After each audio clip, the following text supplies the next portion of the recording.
नमस्कार, स्वागत है आपका वी टाइम न्यूज पर और आपके साथ मैं हूं पहली चौहान। बढ़ते हैं खबरों की ओर।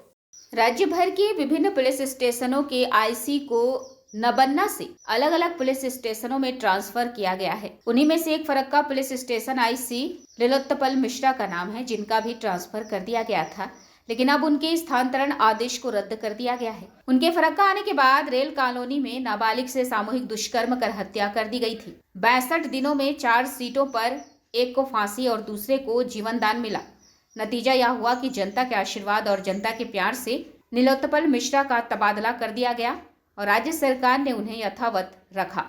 फरक्का थाने के आईसी ने पुलिस मंत्री को इसके लिए धन्यवाद दिया है। খুব ভালো হয়েছে জিনিসটা আমরা খুব গর্বিত ফারাক্কার লোকরা যে উনি থাকাতে আমাদের এলাকা শান্তি আছেন। উনি মানুষের জন্য কাজ করেন। কি বলে বোঝাতে পারবো, সত্যিই আমাদের খুব গর্বিত যে উনি আছেন বা পোস্টিং আবার পুনরায় ওখানে রাখা হয়েছে, তার জন্য আমরা খুব গর্বিত। ফারাক্কা এলাকার খুব খুশি যাতে ওনাকে আরও কয়েক বছর রাখা হোক, যাতে যাতে আমরা খুব শান্তি শৃঙ্খলাভাবে আমরা চলাফেরা করতে পারি।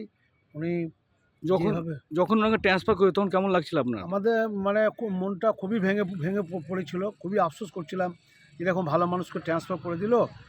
যে আমরা খুব মানে আতঙ্কের মধ্যে ছিলাম আর কি। যখন আবার শুনলাম যে উনি আবার পুনরায় বহাল করা হয়েছে, আমরা খুব খুশি, এলাকার লোক খুব খুশি। আমরা চাইবো যে ওনাকে রাখা হোক এখানে, আমরা এটাই চাইছি। वी टाइम न्यूज के लिए मुर्शिदाबाद से मिलन सरकार की रिपोर्ट।